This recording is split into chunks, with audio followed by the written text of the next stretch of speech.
Imagine what's possible when learning doesn't get in the way of life. At Capella University, our game-changing FlexPath learning format lets you set your own deadlines so you can learn at a time and pace that works for you. It's an education you can tailor to your schedule. That means you don't have to put your life on hold to pursue your professional goals. Instead, enjoy learning your way and earn your degree without missing a beat. A different future is closer than you think with Capella University. Learn more at capella.edu.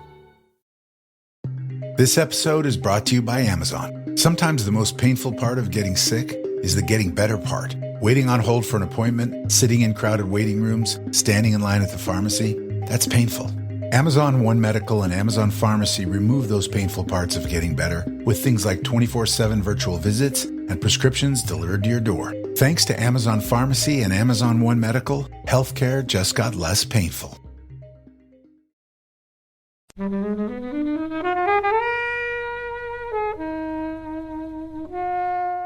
The cinematic look and feel of the film, although the environment is quintessentially British, he's clearly got a Spielbergian view, the way he uses light, the way he uses his angles and his camera work. This is my point. It's an ambitious Hollywood feel in an environment that's uniquely British. Hey everyone, this is episode 93 of Flixwatcher podcast. Hello film fans. In the studio today recording, we have Miriam. Hi. Gareth. Hello there.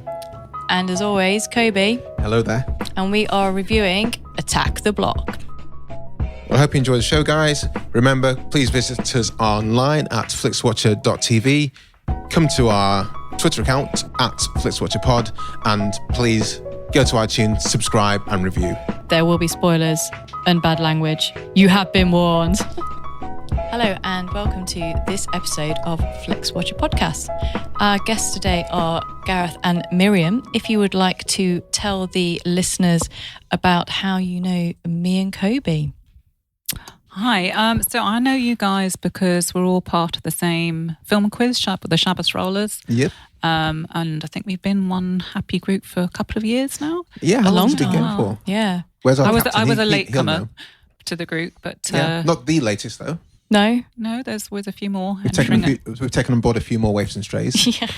3 years. 3 years, yeah, it's quite long. No, for you. Really? Yes. Wow. Oh, that went by quickly. Have I known you guys for more than 3 years? Yes. You've known me for 4.5. Holy shit. Well, When me and Gareth were the original incarnation. yeah. Yeah. Back in the day. Parts Old of school. And we represent at the Bigger Boat Film Quiz. So, guys, if you want to quiz in London, just type in Bigger Boat Film Quiz into Google, and you'll find where you can find film quizzes. Yes. This is the best one. Gareth, how do we know you? We've sort of established that. It's kind of the same answer. We're all on the same team. But we've asked you.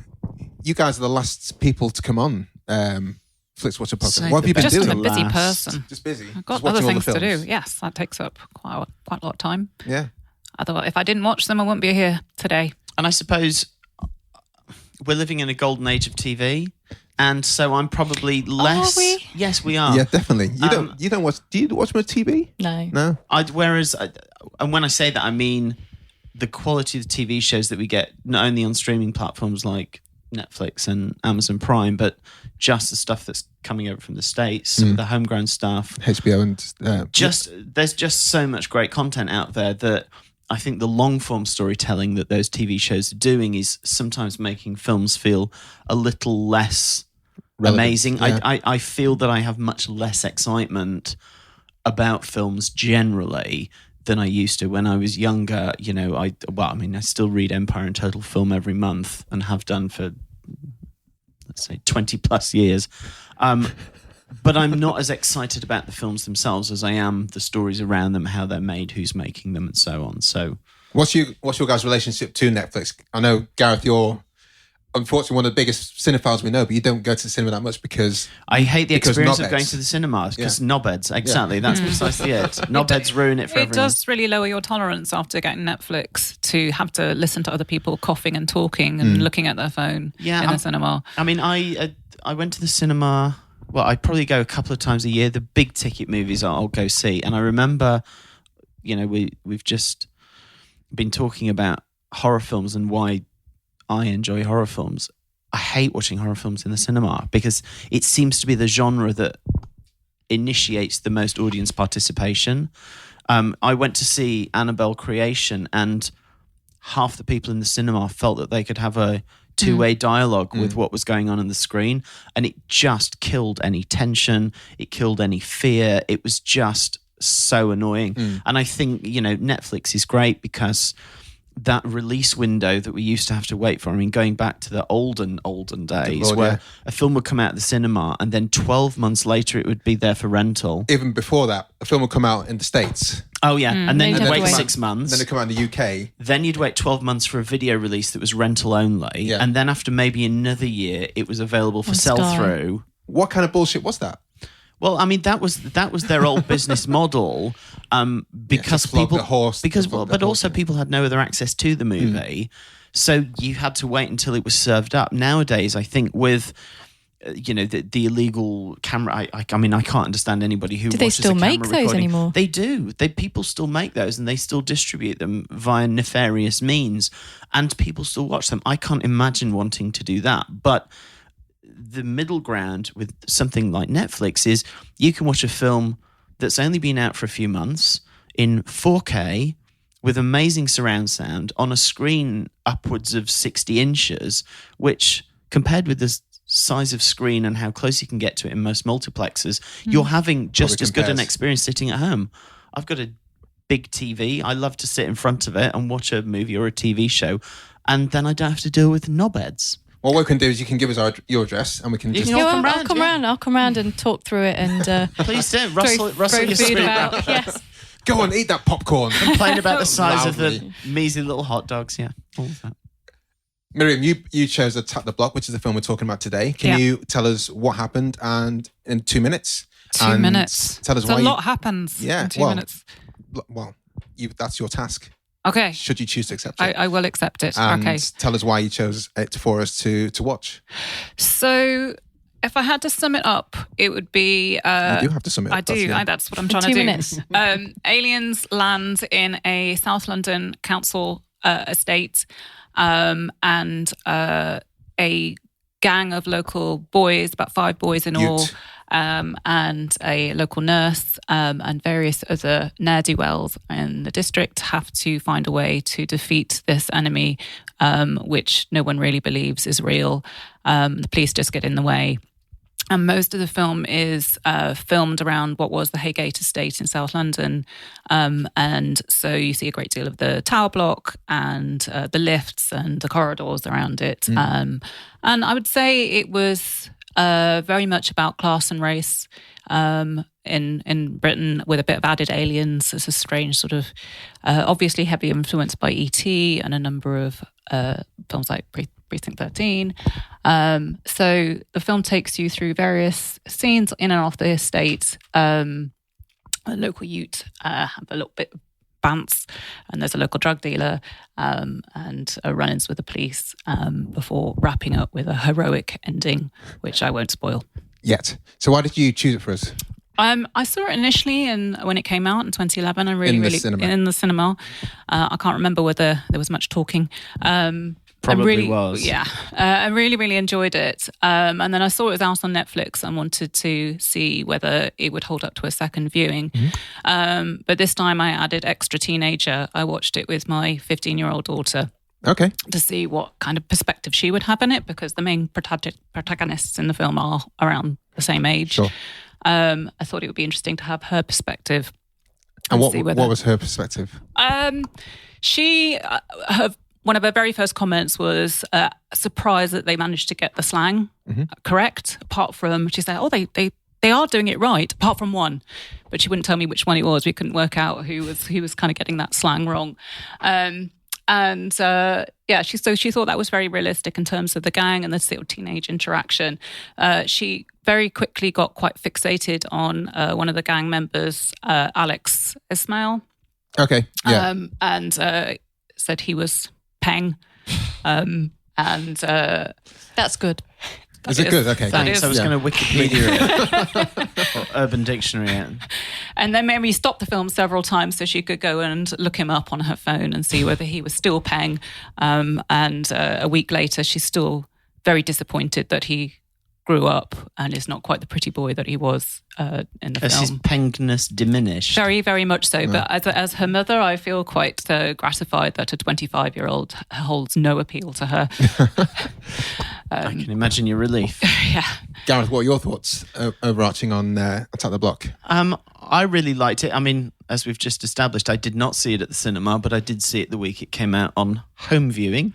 I really liked it. It's Joe Cornish, right? Mm-hmm. Yeah, absolutely. And I think a lot was made at the time about Joe Cornish's desire to not misrepresent the kids. Mm-hmm. I know a lot of, if you look on IMDb, there's a wildly varied reaction to it. And I think what's interesting is the people who hated it hate it because the protagonists, the heroes, are the bad guys at the start of the movie, and they're just not comfortable with them being celebrated as the heroes. Everyone else goes, well, this is interesting. It's a more realistic portrayal. And I know that what motivated Joe Cornish to write it was him being mugged and sensing that the kids were as afraid as he was. Okay. And I think that's a really empathetic position to come from. And I think his desire to represent them authentically is laudable. I don't know which one does it inauthentically in terms of... I couldn't work that one out either. I couldn't, but we're too young. We're not from the... so it's not that... Three of us around the table are from the north. Yeah, I'm not from that generation or environment. There were a couple of scenes where, and it might just be the inexperience of the actors, but some of the early scenes that are heavily dialogue-led do smack a little bit of trying too hard. I remember there was a really funny sketch I saw years and years ago, and it might have been an SNL or something, and the point of the sketch was, it was a white acting instructor teaching a bunch of black actors how to speak black, but the kind of black that they speak in movies. Yeah. And it was a really interesting exploration of how movies tend to represent kids from urban backgrounds and the expectations placed on them and how they're going to speak to sound like what we're used to in movies. But in this case, from what I read about it, he did a lot of local workshopping and used a lot of local kids. He spent weeks there, didn't he? Working on the script, making sure that it was authentic. And that definitely comes across. And I think there's just a couple of moments in it where, and it's maybe just the dialogue is trying to establish the characterization and a little bit of the exposition, and that with, you get me, fam, all of that, it's sometimes... We hear that round the stone. No, I know we do, but occasionally it felt like it was just a bit studied. There were just a couple of moments but teenagers are quite studied, especially in those kind of boy gangs, because it's all about, being cooler than the other, and I think the film does that really interestingly with the posh boy character. I really loved him. He's always hanging around. Yeah, and he's hanging around, and you get a real sense of him, and he's the character that was based on Joe Cornish. Yeah, and his adaptability in how he speaks. Or attempted adaptability. But he's actually pretty convincing. To someone who's outside of the... Well, no, I mean, they laugh at, the kids laugh at him, yeah. but they're as much laughing at him because he's older than the inauthentic way he's speaking. But he slips in and out of it. He's obviously comfortable enough in that environment that he knows what to say, but we're laughing because we know he's posh. Yeah.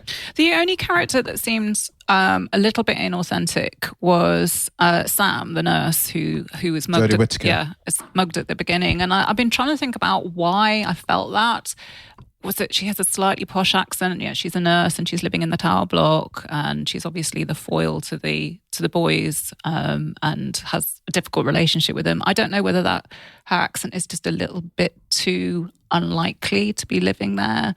But also, she only really has two modes in this film. One is terrified, and the other is sweary, and that's kind of it. She has nothing else.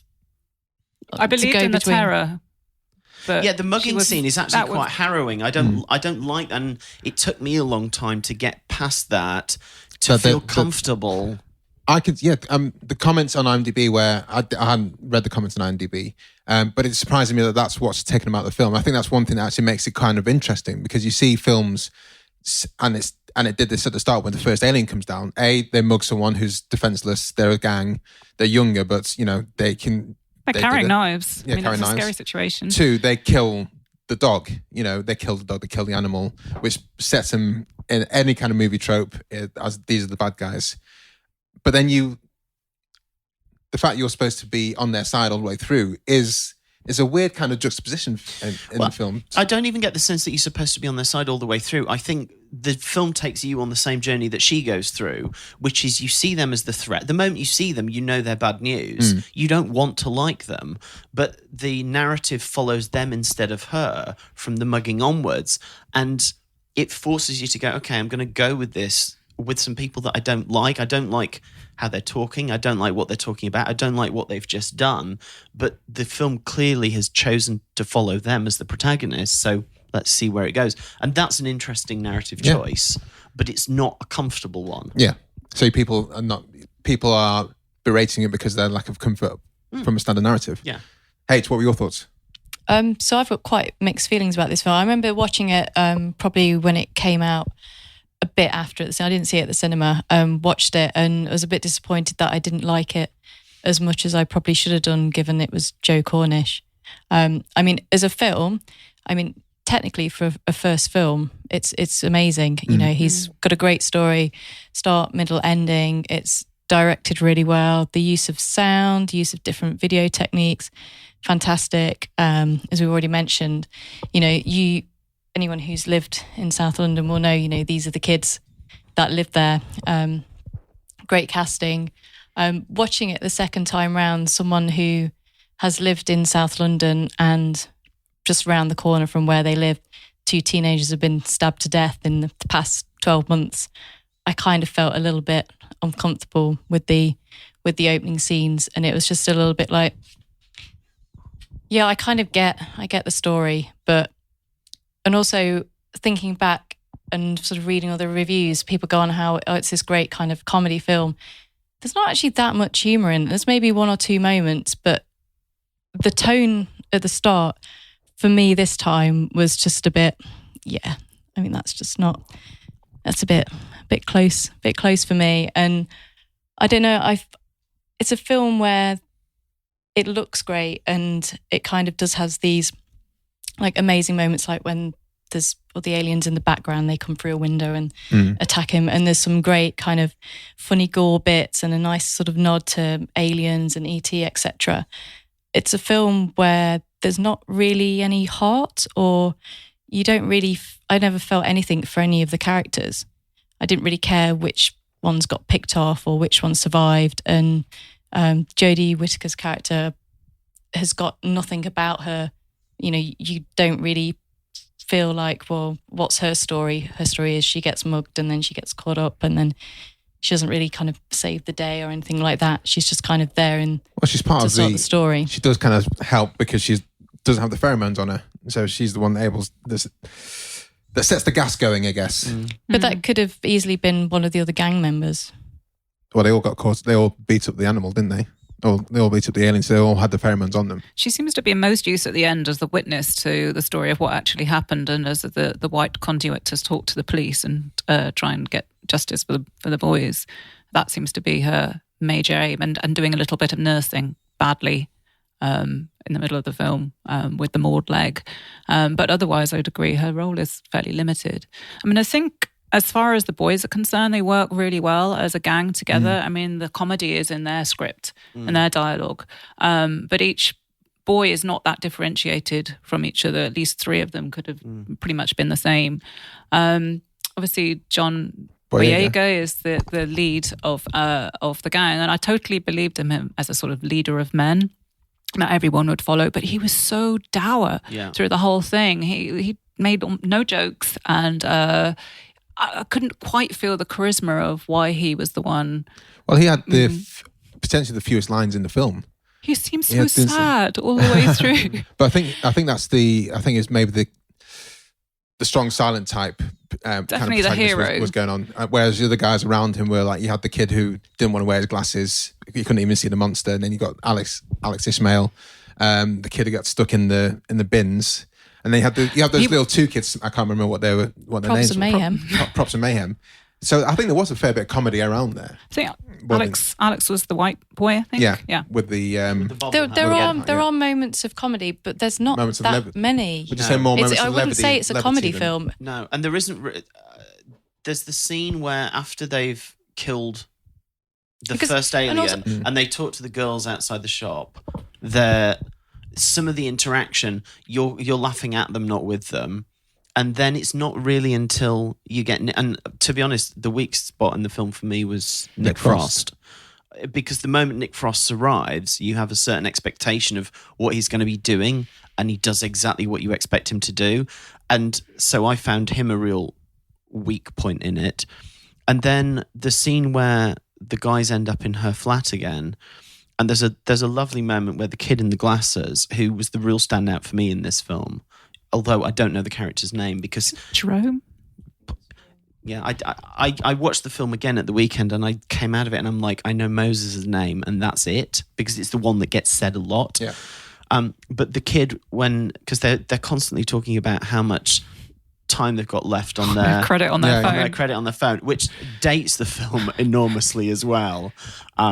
But he goes, there's just too much madness to put into one text. And I thought that was a lovely line because it wasn't expecting the kids to be smarter or wittier than they would be, but it absolutely summed up the humour of the character. And so that was like my standout moment. Let's talk about the creature design, which I thought was one of the big things for me in this film. I thought I really enjoyed the bear gorilla things that they couldn't even describe it properly, but the super dark fur, blacker than my cousin. Yeah, my cousin. that was funny as well. Blacker than my cousin Kemi, was it? Yeah. And the fluorescent glowing mouths. I thought they looked fantastic. I really like that, and I'm glad that they didn't go for full CGI, which I think would have taken it away from it. It was just a very generic black monster with the luminous teeth. Something you instinctively. It's done well so that it hasn't aged it. And I think they're generic in that they're all interchangeable because there were only 2 suits made. Yeah. And they just multiplied them as much as they needed. They just needed to be terrifying and large and run. That was all they needed to do. If you put too much work into them, then they would be the focus rather than the Whereas people. the design of the female one that's releasing the pheromone, it really does look like a kind of second-rate alien backpack. Which is what they thought it was. Yeah. And it just... There's a physicality to it. It looks like a piece of rubber. Its limbs bounce when they're running. They don't hang like a limb. It just looks like a latex it was a prop. Thing, yeah. Yeah. I did find myself speculating on what the sex life of these monsters was actually like, that they all had to fall out of the sky and then find the female at some point. It was... Isn't that what because they had that short documentary clip which was narrated by Adam Buxton, like insinuating what pheromones and stuff do, and that was kind of... And in that sense, this film reminded me a lot of the Cornetto trilogy, in that one of my dislikes of the Cornettos is there's a really kind of pronounced foreshadowing that they often do in place of an actual plot or an actual joke. And and Simon Pegg and Nick Frost do it all the time. Like you've got red on you and that's not my dad. They're almost ticking off things and you're going, we're going to hear that again later and the context is going to turn that into a joke. And to me, it's really kind of obvious. And there were a couple of moments in this, for instance, with the jumping across... parkour. The parkour. Because there's no mention of any parkour or anything. They're just walking across one of the bridgeways and the kid suddenly, for no reason, stands up and goes, I'm going to do the jump, I'm going to do it. You'll see I can do it. And it comes out of nowhere, but the fact that it happens, you sort of think, okay, so later on we're going to see that again. And that takes me out the movie because it's done unsubtle. And likewise, the camera moving to the TV and the moth and its reproductive cycle and the fact that the female issues of pheromone, it's like, why would we be watching this if this isn't the thing that we're going to hear about? So what you're talking about there, how is that different from, and it may well be, the standard kind of Chekhov's gun thing where you see something that's like, oh, where's that come from? Because Chekhov's gun as a principle doesn't talk about the gun. The gun is just there. It's just part of the set dressing. But that's the kind of the name that's given to a lot of these, something set up in the first act that's And we talk about like Will, our friend Will, who does Exploding Helicopter. And I asked him like, so now you watch films, can you tell when there's going to be an exploding helicopter? And he was like saying there has to be a helicopter in the first act, or someone mentions the helicopter for no particular reason, like in Angels and Demons when someone says, oh yeah, I fly helicopters. And then you think, I mean, Angels and Demons, I've not seen it, but all reports, it's a shite film. It's pretty awful, yeah. But that's still an example of that kind of trope where something's given in the first act. I'm all for exposition, but, you know, at the lowest end of really obvious exposition is Lethal Weapon 2, where Mel Gibson, for no apparent reason, decides to demonstrate that he's able to dislocate his shoulder to get out of a straitjacket. You know, just in case someone decides one day that they'll try and kill him by putting him in a straitjacket. That's the most contrived, awful, look at me, I'm some exposition scene that I can think of, and everything else that's ever been done is slightly better than that. But I find a couple of these moments jarring in that good exposition needs to be delivered as part of the story. It shouldn't stop the film to go, hang on, I just need you to look at this. And that's the difference with Chekhov's gun doesn't imply anyone has a conversation about the gun on the wall. The gun is just there. And it doesn't take you out of the moment. Sure. But the principle is don't put it there unless you're going to use it later. This, for me, was just a bit more, here's the thing that you need to know later.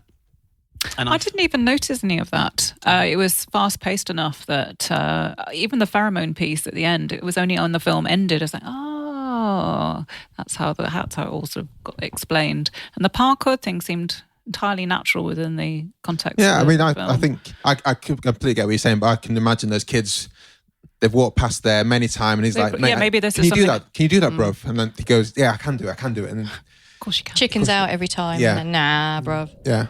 So I don't feel that's so contrived, but I can see how it does.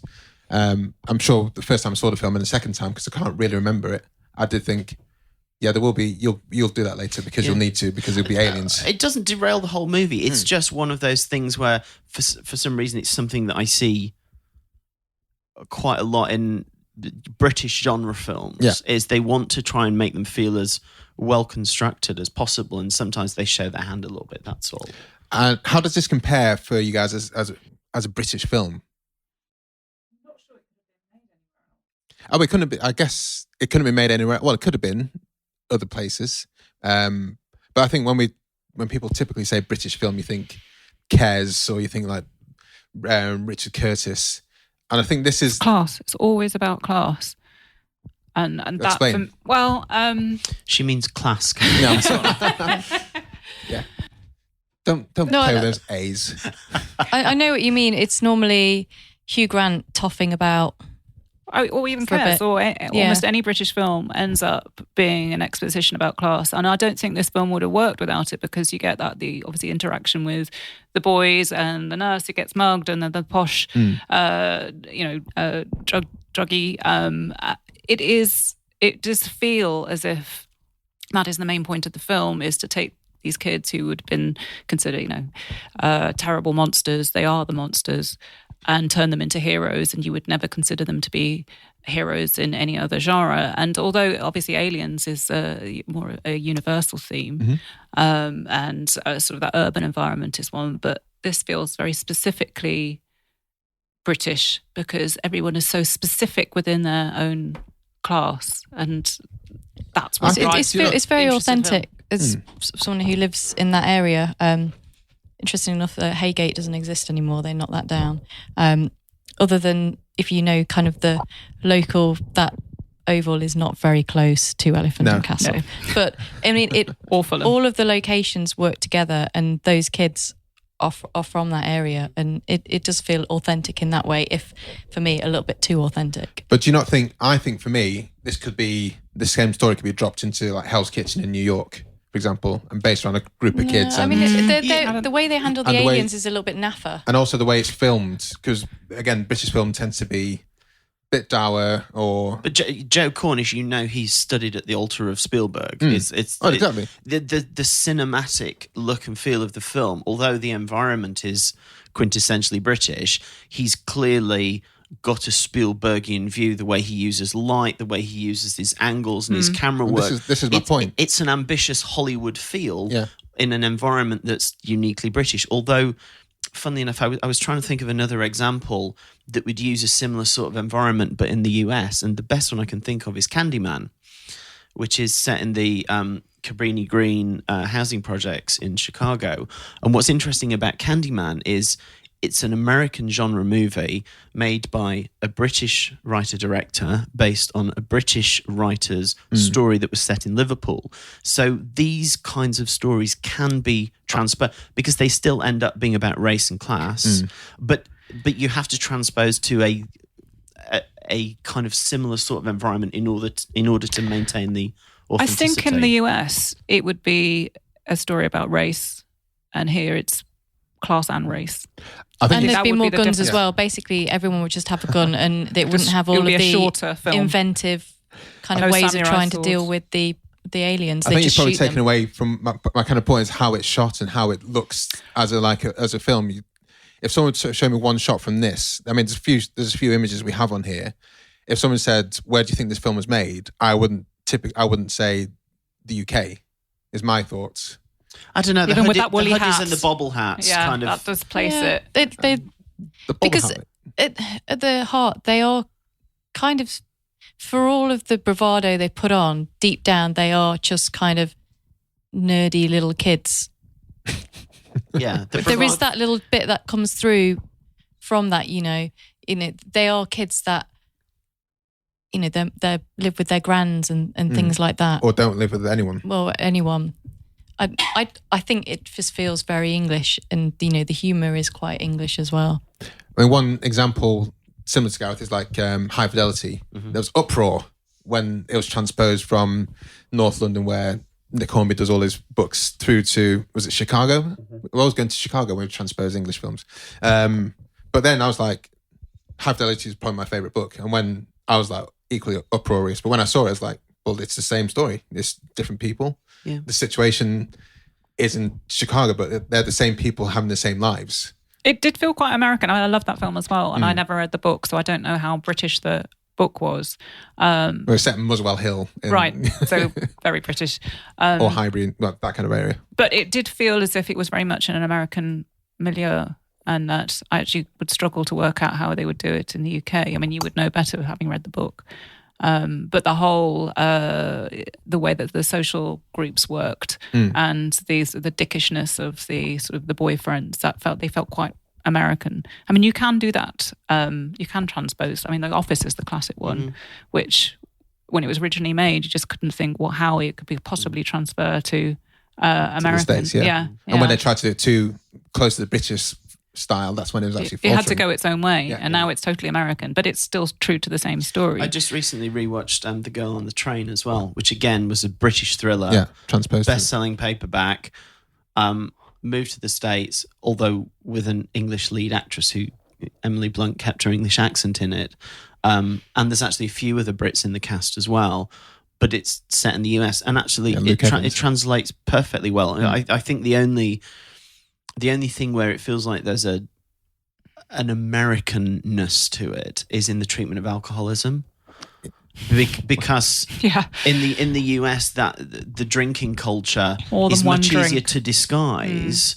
In the UK and in the US, the moment you have 2 glasses of wine in rapid succession, you're an alcoholic. You're Jamie Lee Curtis in Halloween H2O, glugging one Chardonnay whilst asking for the next one. Is that normal?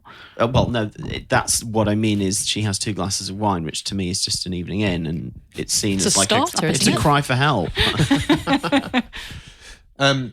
Yeah. Anything else you want to talk about in this film before we go to the scores? No, I think it's a great film, and it stands up well. Did you notice the name of all the towers? Yes, all after sci-fi. Wyndham and Clark. So explain the relevance to those for people, not me, but people who are listening. Not me, but stupid people. The 4 tower blocks are named after 4 famous sci-fi writers. Clark, Moore, Wyndham, and I always forget the last one. Huxley. That's it. Yeah. I did notice. But interestingly, all British side, there was Wells as well. Because there are other names. It's not just the tower blocks. There are other names. And I think there was one name that was supposed to be a US science fiction author, but it was argued that it could be I can't remember which one, but most of them are British sci-fi authors as well. Yeah, I thought that was a nice touch. Keeps it home. And I sometimes like it when filmmakers do that. They did it in the Final Destination series. For the first 2 or 3 movies, all of the characters were named after iconic horror directors. Right.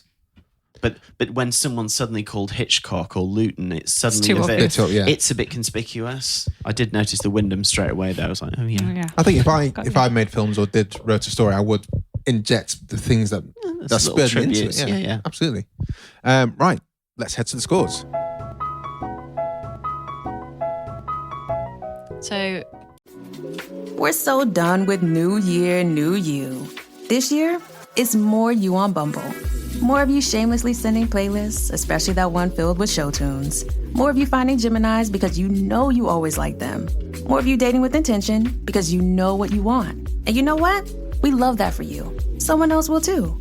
Be more you this year and find them on Bumble.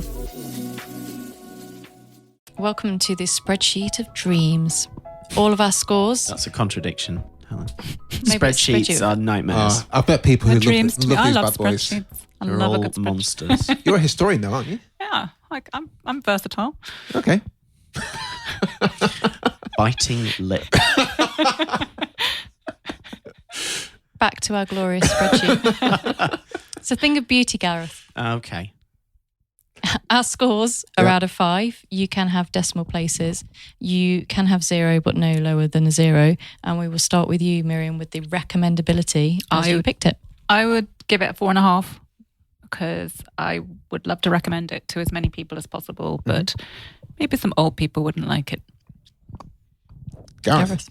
I'd give it a 4. I think it's a great movie, and I think it does some interesting and unusual things, even within a kind of fairly predictable genre. H. Yeah, as I mentioned before, I should like this film more than I actually do. I don't know, just something about it. The first time I watched it, I was a bit, and then the second time, I was a bit more. I mean, I can see everything. How do we spell those sound effects? No. Meh. I mean, I can see everything that he's doing, and get that, and love all his previous work. But just something about it that I just not really for me. So I can only give it a 3.5. I'm going to give it a 4.5 for the same reasons as Miriam. I think there's definitely people who I can't recommend it to, but I think everyone else, go and see it. I think the main reason I didn't gel with it so much the first time I saw it is because it was Joe Cornish behind it, and I was expecting something completely different. And that shouldn't really detract from the film. It should be like, this is him doing something different to Adam and Joe. This isn't Toy Train Spotting. This isn't Toy Kids. This isn't like... It felt a lot more like, rewatching again, it felt a lot more like a horror film. Yeah. There are some the horror in it's really horrible. Proper chases. And also, spoiler warning, he kills off kids. Yeah. Yeah. Which You don't notice. Don't the or aliens miss them. rip someone's head off at one point? Yeah. That's one of the deaths. The first death is the police, the 2 police, and they... You don't see that. But they don't get see that. splattered pretty badly. Yeah, you see the blood spray. It was one of them. Joe Cornish? I meant to check that back. I didn't look closely. There's a tall policeman who got killed first. I need to check that. Looking at IMDb trivia, guys, and let us know because we're lazy. I think it's very... I was just stunned initially. It was because it's Joe Cornish and I wanted something different. But at the same time, the reason I asked about that British question is because I think it stands, it holds its own against what Hollywood would deem as a good film, quote unquote, for a British person. You can see, and I think that's why he's doing so well now in like writing films for Steven Spielberg, which is, fair play testament to this film. I think from a show that was shot in him and Adam's fake bedroom to writing for Steven Spielberg. I think it's based off of this one film. I can see why it's going upwards for him, and hope the next film goes quite well. I think. Yeah, it's made so well, and it looks amazing. And for a debut film made on probably quite a low budget, I meant to see has he done anything shorter that led into this, because I only knew him for. No, I don't think so. I think this was a debut is a debut is a debut. Yeah. I think what's interesting is how to make something look cinematic where you use the limitations of your low budget in your favor, not trying to disguise the fact that it's low budget and not deliberately going lo-fi because there's no way around it. It's ambitious, it's bold. You know, there's a lot of scenes of running up a corridor where it's quite obviously one corridor set that they just redress. But, you know, The Raid did that on a fraction of even this film's budget, and they just kept redressing the same corridor. I think if you're being imaginative and you're telling an interesting story, people aren't looking to see, oh, have I seen that doorknob before? They don't really care. It looked really, it was beautifully shot, and it was, you noticed how green and grubby the whole estate was, and sort of the place made you feel icky just by looking at it. All those scenes in the lift, you frightened they'll get trapped in, or the whole thing will break down, or they'll have to. It was claustrophobic in there, wasn't it? Yeah. So repeat viewing score, Miriam. I think I will regularly watch this film every couple of years. Yeah. So I don't know how that translates to a score though. Well, I guess gauge it on the film you've seen the most and you're happy to see it at a moment's notice, and then kind of gauge it on that. Okay, well, I'll give it a 4.5 then. Oh, wow. I have to beg the question, what film have you seen, or what did you compare it to? What film have I seen the most? Yeah. Oh, goodness. Probably With Nell and I. So I generally watch that every year. There you go, that's a British film.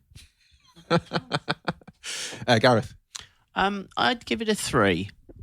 I like it, but I'm not. So it's probably when I rewatched it at the weekend, it's probably the first time since it came out that I'd watched it. Yeah. And I didn't feel like it was too soon, but I also didn't think, oh, how have I not seen this sooner? It was fine. So I'd give it a 3. Helen? And for the record, your most watched film? No, possibly. Actually, Shawshank Redemption, I think. Shawshank Redemption or Gremlins. Two very similar films. Yeah, both quality films. Helen? Repeat viewing. So I saw this. If you hadn't have suggested it, I probably would never have rewatched this again. Oh, really? Yeah. I mean, I've watched it twice, so what's that? 2? Yeah, but that's... point for each time. Sure. Again, siding with Miriam here. I think... bit lower though. I think a 4. I really enjoyed it. I don't think I watch it. Most I once every couple of years. I think that's a kind of nice gauge in between. And it's not like the film like Social Network where once every 7 years seems like a good kind of time in between. I think it's more frequent than that.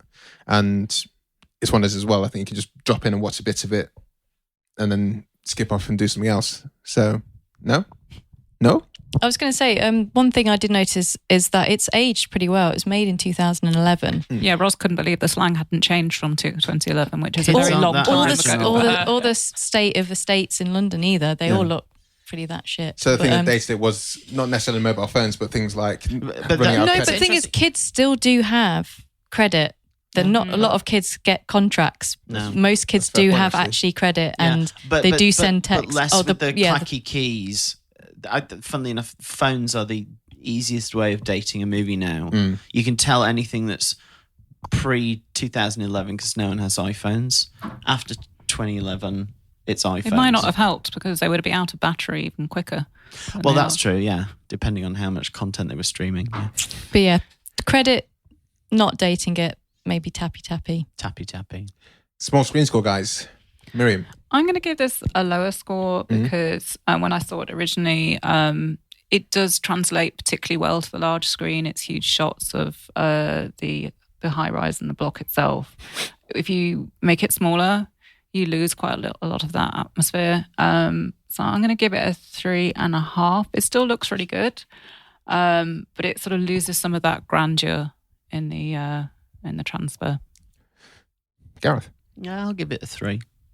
I agree with Mim about the scope and scale of some of the shots, and you lose. I think the block, it's called the block, it's supposed to be a slightly imposing shape, and I think a lot of the cinematography and the use of light, we said earlier it's Spielbergian, and I don't think Spielberg's ever designed a film to be watched on a smartphone.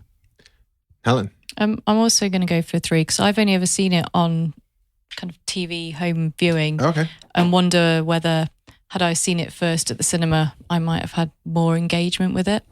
But yeah, I don't know. Just not. Just not feeling it. Just something about it. Okay. Yeah, 3 again. I think I really enjoyed it in cinema.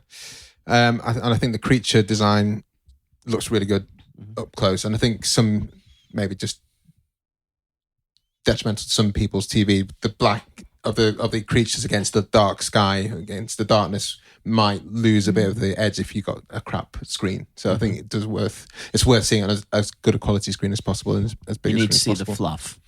The fluff. You need to see the fluff. You need to see the hair move. The wind bristling in the fur. So 3 for me.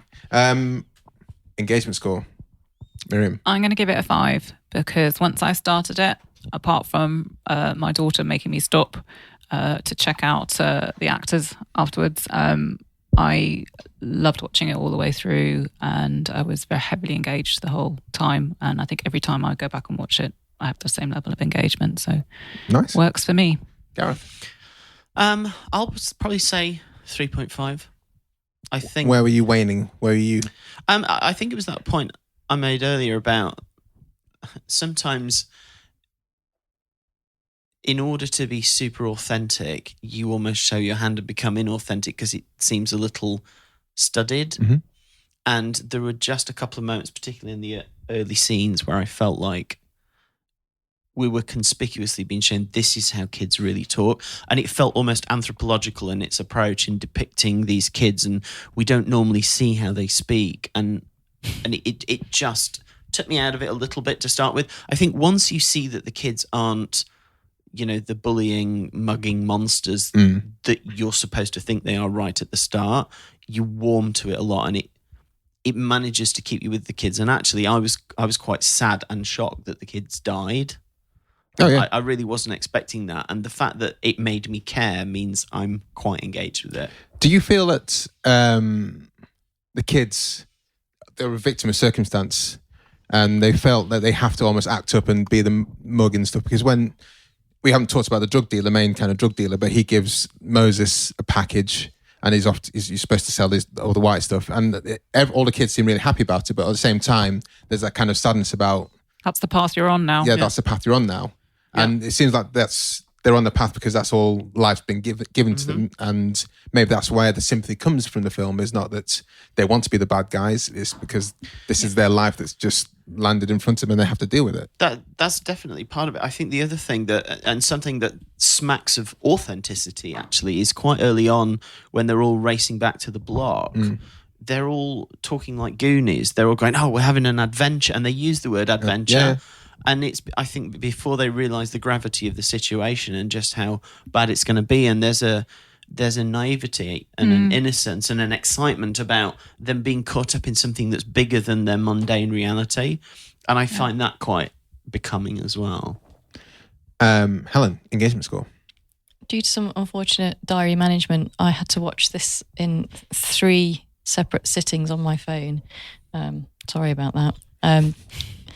But it's only an hour and 28 minutes, and it felt a lot longer for me the second time round. I kind of knew what was going to happen and was a bit of a drag, so 3.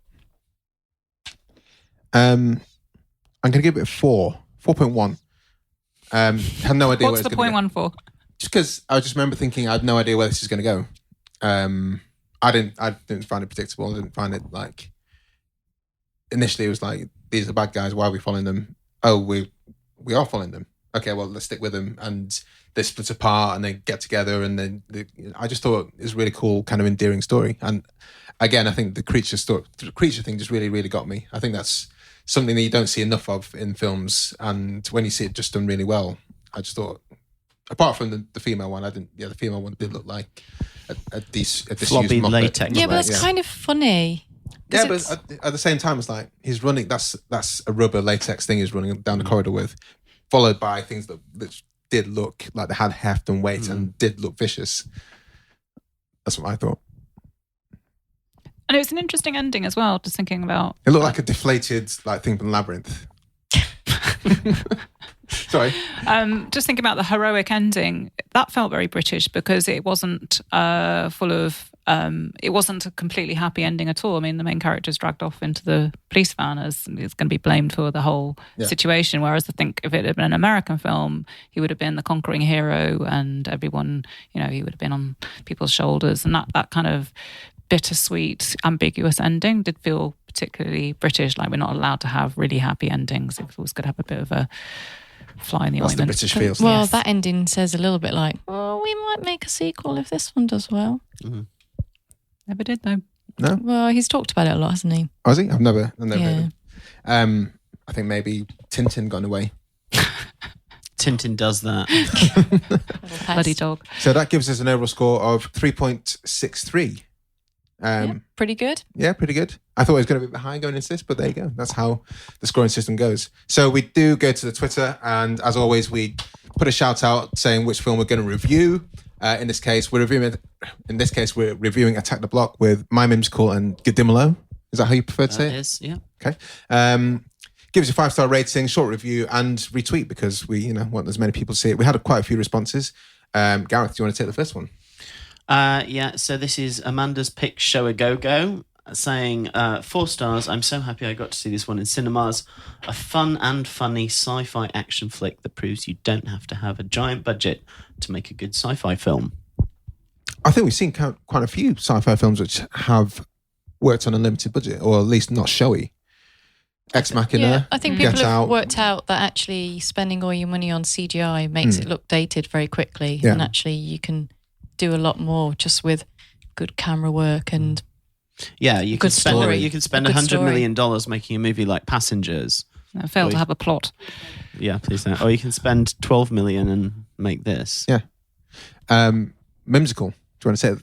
Yeah, the next one is from Decepticon, who says, love that movie, great story, cast and creatures, funny, scary and heartwarming. Helen, do you want to say the next one? So the next one is from Top 2.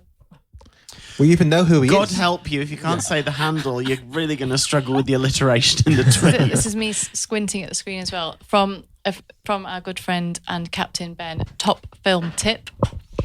Machete massacring, scooter stealing hooded hoodlums, harass hirsute invader initiating unapologetic interstellar urban onslaught.